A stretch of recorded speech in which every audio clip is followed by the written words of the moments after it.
growth risks are the larger at the moment. We're at a point where inflation is about to start coming down. March was almost certainly the peak of inflation in the United States. The peak in the UK and Europe is a little bit later for technical reasons, but inflation is coming down. We can debate how quickly, but it's coming down.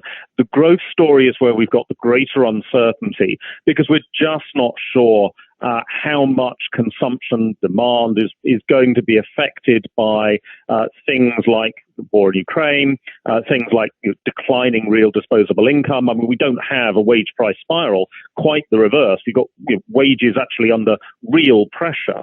So that's, I think, going to be the main focus for the second half of this year. Where are we going with growth? On that front, Paul, we had some pretty big organizations downgrade their growth forecast just this week, the World Bank, the IMF, as well as a number of economists and analysts. Do you think that we've reached peak bearishness on the growth front, given that we have seen these downgrades already come through? Well, one of the problems with the World Bank, with the IMF, is that they don't update their forecasts very frequently. So they are always tending to be catching up with where the private sector has been for some months. And certainly, therefore, I don't see that the IMF projections are necessarily new information. I mean, it's basically catching up with where the financial markets have been for some time.